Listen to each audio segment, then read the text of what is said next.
제16장.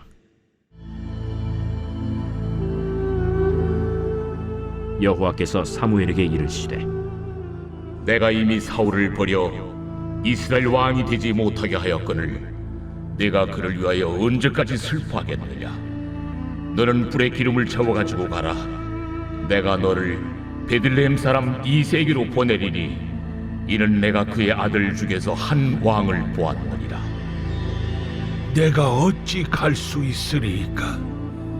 사울이 들으면 나를 죽이리이다. 하니 여호와께서 이르시되, 너는 암송아지를 끌고 가서 말하기를 내가 여호와께 제사를 드리러 왔다 하고 이새를 제사에 청하라. 내가 네게 행할 일을 가르치리니 내가 네게 알게 하는 자에게 나를 위하여 기름을 부을지니라. 사무엘이 여호와의 말씀대로 행하여 베들레헴에 이르매 성읍 장로들이 떨며 그를 영접하여 이르되, 평강을 위하여 오시나이까? 평강을 위함이니라.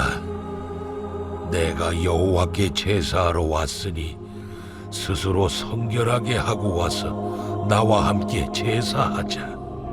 하고 이새와 그의 아들들을 성결하게 하고 제사에 청하니라. 그들이 오매 사무엘이 엘리압을 보고 마음에 이르기를, 여호와의 기름 부으실 자가 과연 주님 앞에 있도다. 여호와께서 사무엘에게 이르시되, 그의 용모와 키를 보지 말라. 내가 이미 그를 버렸노라. 내가 보는 것은 사람과 같지 아니하니 사람은 외모를 보거니와 나 여호와는 중심을 보느니라. 이새가 아비나답을 불러 사무엘 앞을 지나가게 하매 사무엘이 이르되, 이도 여호와께서 택하지 아니하셨느니라. 이새가 산마로 지나게 하매 사무엘이 이르되, 이도 여호와께서 택하지 아니하셨느니라. 이새가 그의 아들 7을 다 사무엘 앞으로 지나가게 하나 사무엘이 이새에게 이르되, 여호와께서 이들을 택하지 아니하셨느니라. 내 아들들이 다 여기 있느냐? 아직 막내가 남았는데 그는 양을 지키나이다. 사람을 보내어 그를 데려오라. 그가 여기 오기까지는 우리가 식사 자리에 앉지 아니하겠노라. 이에 사람을 보내어 그를 데려오매 그의 빛이 붉고 눈이 빼어나고 얼굴이 아름답더라. 여호와께서 이르시되, 이가 그니 일어나 기름을 부으라. 사무엘이 기름 뿔병을 가져다가 그의 형제 중에서 그에게 부었더니 이날 이후로 다윗이 여호와의 영에게 크게 감동되니라. 사무엘이 떠나서 라마로 가니라. 여호와의 영이 사울에게서 떠나고 여호와께서 부리시는 악령이 그를 번뇌하게 한지라. 사울의 신하들이 그에게 이르되, 보소서, 하나님께서 부리시는 악령이 왕을 번뇌하게 하온즉 원하건대 우리 주께서는 당신 앞에서 모시는 신하들에게 명령하여 수금을 잘 타는 사람을 구하게 하소서. 하나님께서 부리시는 악령이 왕에게 이를 때 그가 손으로 타면 왕이 나으시리이다. 나를 위하여 잘 타는 사람을 구하여 내게로 데려오라. 하니 소년 중 한 사람이 대답하여 이르되, 내가 베들레헴 사람 이새의 아들을 본즉 수금을 탈 줄 알고 용기와 무용과 구변이 있는 준수한 자라. 여호와께서 그와 함께 계시더이다. 사울이 이에 전령들을 이새에게 보내어 이르되, 양치는 내 아들 다윗을 내게로 보내라. 이새가 떡과 한 가죽 부대의 포도주와 염소 새끼를 나귀에 실리고 그의 아들 다윗을 시켜 사울에게 보내니 다윗이 사울에게 이르러 그 앞에 모셔 섬에 사울이 그를 크게 사랑하여 자기의 무기를 드는 자로 삼고 또 사울이 이새에게 사람을 보내어 이르되, 원하건대 다윗을 내 앞에 모셔 서게 하라. 그가 내게 은총을 얻었느니라. 하나님께서 부리시는 악령이 사울에게 이를 때 다윗이 수금을 들고 와서 손으로 탄즉 사울이 상쾌하여 낫고 악령이 그에게서 떠나더라.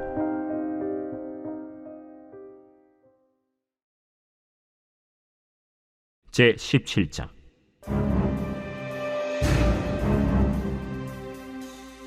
블레셋 사람들이 그들의 군대를 모으고 싸우고자 하여 유다에 속한 소고에 모여 소고와 아세가 사이에 에베스담밈에 진침해 사울과 이스라엘 사람들이 모여서 엘라 골짜기에 진치고 블레셋 사람들을 대하여 전열을 벌였으니 블레셋 사람들은 이쪽 산에 섰고 이스라엘은 저쪽 산에 섰고 그 사이에는 골짜기가 있었더라. 블레셋 사람들의 진영에서 싸움을 도두는 자가 왔는데 그의 이름은 골리앗이요 가드 사람이라. 그의 키는 6규빗 한 뼘이요 머리에는 노투구를 썼고 몸에는 비늘 갑옷을 입었으니 그 갑옷의 무게가 놋 5,000세겔이며 그의 다리에는 놋 각반을 쳤고 어깨 사이에는 놋 단창을 메었으니 그 창자루는 배틀채 같고 창날은 철 600세겔이며 방패든 자가 앞서 행하더라. 그가 서서 이스라엘 군대를 향하여 외쳐 이르되 너희가 어찌하여 나와서 전열을 벌였느냐? 나는 블레셋 사람이 아니며 너희는 사울의 신복이 아니냐? 너희는 한 사람을 택하여 내게로 내려보내라.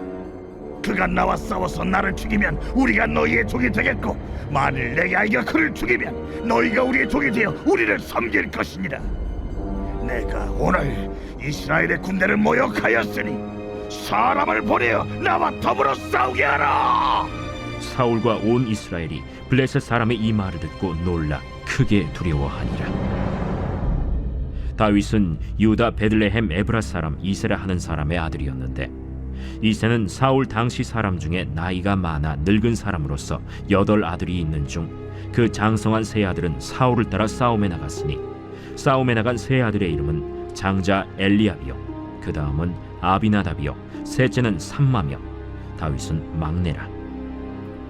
장성한 세 사람은 사울을 따랐고 다윗은 사울에게로 왕래하며 베들레헴에서 그의 아버지의 양을 칠 때 그 블레셋 사람이 40일을 조석으로 나와서 몸을 나타내었더라. 이새가 그의 아들 다윗에게 이르되 지금 네 형들을 위하여 이 볶은곡식 한 에바와 이 떡 10덩이를 가지고 진영으로 속히 가서 네 형들에게 주고 이 치즈 10덩이를 가져다가 그들의 천부장에게 주고 네 형들의 안부를 살피고 증표를 가져오라. 그때 사울과 그들과 이스라엘 모든 사람들은 엘라 골짜기에서 블레셋 사람들과 싸우는 중이더라. 다윗이 아침에 일찍이 일어나서 양을 양 지키는 자에게 맡기고 이새가 명령한 대로 가지고 가서 진영에 이른즉 마침 군대가 전장에 나와서 싸우려고 고함치며 이스라엘과 블레셋 사람들이 전열을 벌이고 양군이 서로 대치하였더라. 다윗이 자기의 짐을 짐 지키는 자의 손에 맡기고 군대로 달려가서 형들에게 문안하고 그들과 함께 말할 때 마침 블레셋 사람의 싸움 도두는 가드 사람 골리앗이라 하는 자가 그 전열에서 나와서 전과 같은 말을 하매 다윗이 들으니라. 이스라엘 모든 사람이 그 사람을 보고 심히 두려워하여 그 앞에서 도망하며 이스라엘 사람들이 이르되 너희가 이 올라온 사람을 보았느냐? 참으로 이스라엘을 모욕하러 왔도다. 그를 죽이는 사람은 왕이 많은 재물로 부하게 하고 그의 딸을 그에게 주고 그 아버지의 집을 이스라엘 중에서 세금을 면제하게 하시리라. 다윗이 곁에 서 있는 사람들에게 말하여 이르되 이 블레셋 사람을 죽여 이스라엘의 치욕을 제거하는 사람에게는 어떠한 대우를 하겠느냐? 이 할례 받지 않는 블레셋 사람이 누구이기에 살아계시는 하나님의 군대를 모욕하겠느냐? 백성이 전과 같이 말하여 이르되 그를 죽이는 사람에게는 이러이러하게 하시리라 하니라. 큰형 엘리압이 다윗이 사람들에게 하는 말을 들은지라 그가 다윗에게 노를 발하여 이르되 네가 어찌하여 이리로 내려왔느냐? 들에 있는 양들을 누구에게 맡겼느냐? 나는 네 교만과 네 마음의 완악함을 아노니 네가 전쟁을 구경하러 왔도다. 내가 무엇을 하였나이까? 어찌 이유가 없으리까? 하고 돌아서서 다른 사람을 향하여 전과 같이 말하매 백성이 전과 같이 대답하니라. 어떤 사람이 다윗이 한 말을 듣고 그것을 사울에게 전하였으므로 사울이 다윗을 부른지라. 다윗이 사울에게 말하되 그로 말미암아 사람이 낙담하지 말 것이라. 주의 종이 가서 저 블레셋 사람과 싸우리이다. 내가 가서 저 블레셋 사람과 싸울 수 없으리니 너는 소년이요 그는 어려서부터 용사임이니라. 주의 종이 아버지의 양을 지킬 때 사자나 곰이 와서 양떼에게서 새끼를 물어가면 내가 따라가서 그것을 치고 그 입에서 새끼를 건져내었고 그것이 일어나 나를 해하고자 하면 내가 그 수염을 잡고 그것을 쳐 죽였나이다. 주의 종이 사자와 곰도 쳤은즉 살아계시는 하나님의 군대를 모욕한 이 할례받지 않은 블레셋 사람이리이까. 그가 그 짐승의 하나와 같이 되리이다. 여호와께서 나를 사자의 발톱과 곰의 발톱에서 건져내셨은즉 나를 이 블레셋 사람의 손에서도 건져내시리이다. 가라. 여호와께서 너와 함께 계시기를 원하노라. 이에 사울이 자기 군복을 다윗에게 입히고 노투구를 그의 머리에 씌우고 또 그에게 갑옷을 입히매 다윗이 칼을 군복 위에 차고는 익숙하지 못하므로 시험적으로 걸어보다가 사울에게 말하되 익숙하지 못하니 이것을 입고 가지 못하겠나이다 하고 곧 벗고 손에 막대기를 가지고 시내에서 매끄러운 돌 5을 골라서 자기 목자의 제국 곧 주머니에 넣고 손에 물매를 가지고 블레셋 사람에게로 나아가니라. 블레셋 사람이 방패든 사람을 앞세우고 다윗에게로 점점 가까이 나아가니라. 그 블레셋 사람이 둘러보다가 다윗을 보고 업신여기니 이는 그가 젊고 붉고 용모가 아름다움이라. 네가 나를 개로 여기고 막대기를 가지고 내게 나왔느냐? 하고 그의 신들의 이름으로 다윗을 저주하고 그 블레셋 사람이 또 다윗에게 이르되 내게로 오라. 내가 내 살을 공중의 새들과 들짐승들에게 주리라. 하는지라. 다윗이 블레셋 사람에게 이르되 너는 칼과 창과 단창으로 내게 나아오거니와 나는 만군의 여호와의 이름 곧 내가 모욕하는 이스라엘 군대 하나님의 이름으로 내게 나아가노라. 오늘 여호와께서 너를 내 손에 넘기시리니 내가 너를 쳐서 내 목을 베고 블레셋 군대의 시체를 오늘 공중의 새와 땅의 들짐승에게 주어 온 땅으로 이스라엘에 하나님이 계신 줄 알게 하겠고 또 여호와의 구원하심이 칼과 창에 있지 아니함을 이 무리에게 알게 하리라. 전쟁은 여호와께 속한 것인즉 그가 너희를 우리 손에 넘기시리라. 블레셋 사람이 일어나 다윗에게로 마주 가까이 올 때 다윗이 블레셋 사람을 향하여 빨리 달리며 손을 주머니에 넣어 돌을 가지고 물매로 던져 블레셋 사람의 이마를 치매 돌이 그의 이마에 박히니 땅에 엎드러지니라. 다윗이 이같이 물매와 돌로 블레셋 사람을 이기고 그를 쳐 죽였으나 자기 손에는 칼이 없었더라. 다윗이 달려가서 블레셋 사람을 밟고 그의 칼을 그 칼집에서 빼내어 그 칼로 그를 죽이고 그의 머리를 베니 블레셋 사람들이 자기 용사의 죽음을 보고 도망하는지라. 이스라엘과 유다 사람들이 일어나서 소리 지르며 블레셋 사람들을 쫓아 가이와 에그론 성문까지 이르렀고 블레셋 사람들의 부선자들은 사라임 가는 길에서부터 가드와 에그론까지 엎드러졌더라. 이스라엘 자손이 블레셋 사람들을 쫓다가 돌아와서 그들의 진영을 노략하였고 다윗은 그 블레셋 사람의 머리를 예루살렘으로 가져가고 갑주는 자기 장막에 두니라. 사울은 다윗이 블레셋 사람을 향하여 나아감을 보고 군사령관 아브넬에게 묻되 아브넬아, 이 소년이 누구의 아들이냐? 왕이여, 왕의 사심으로 맹세하옵나니 내가 알지 못하나이다. 너는 이 청년이 누구의 아들인가 물어보라. 다윗이 그 블레셋 사람을 죽이고 돌아올 때 그 블레셋 사람의 머리가 그의 손에 있는 채 아브넬이 그를 사울 앞으로 인도하니 사울이 그에게 묻되 소년이여, 누구의 아들이냐? 하니 다윗이 대답하되 나는 주의 종 베들레헴 사람 이새의 아들이니이다 하니라.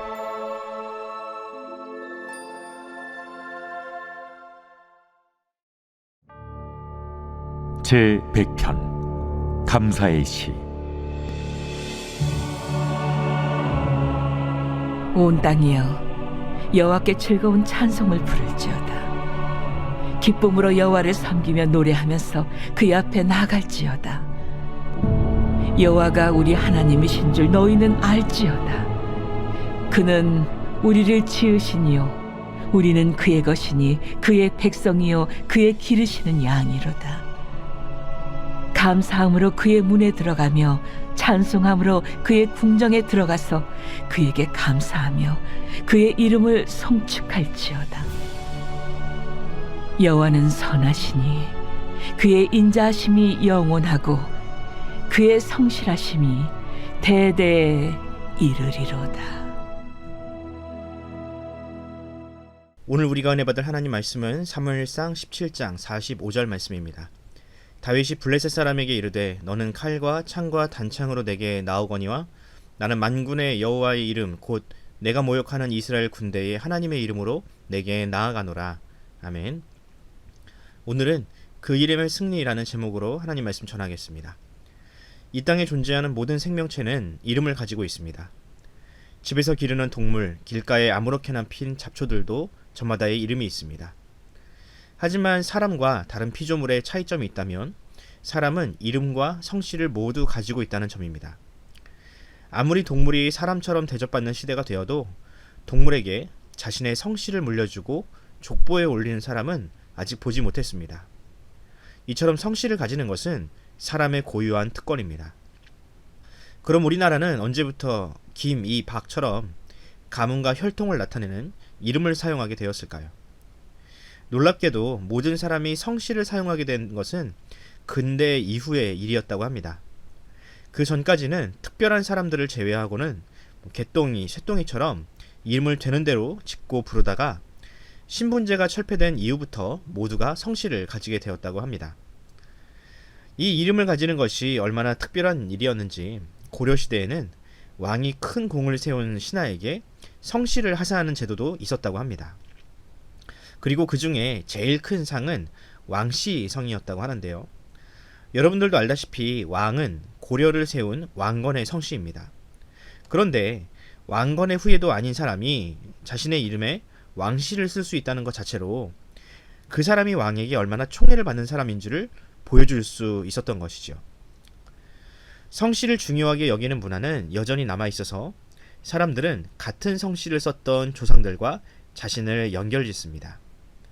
예를 들면 저처럼 권씨성을 가진 사람은 권율 장군이 자신의 조상임을 자랑스럽게 여깁니다.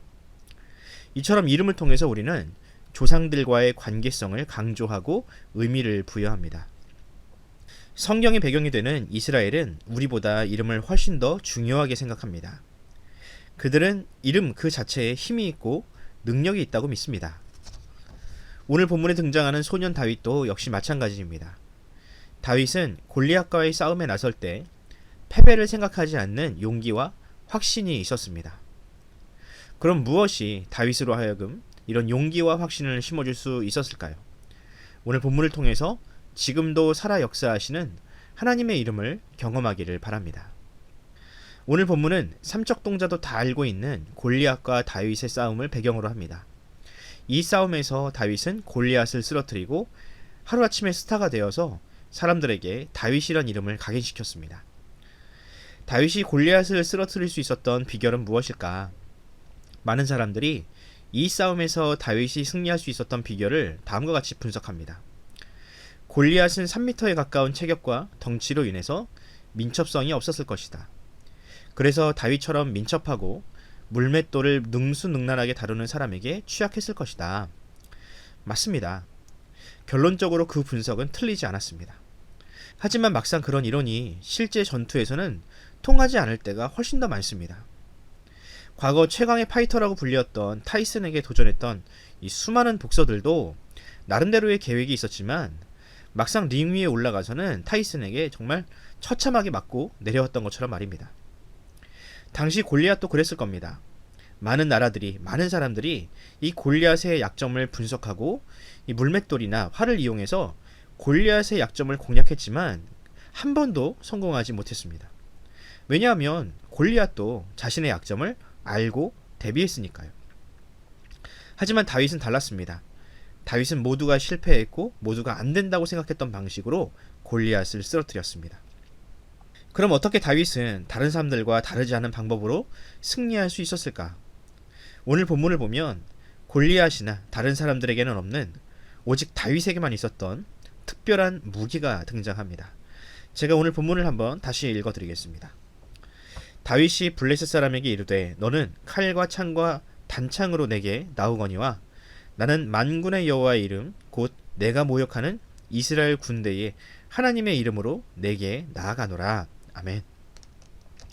다윗은 칼과 창과 단창으로 싸우지 않았습니다.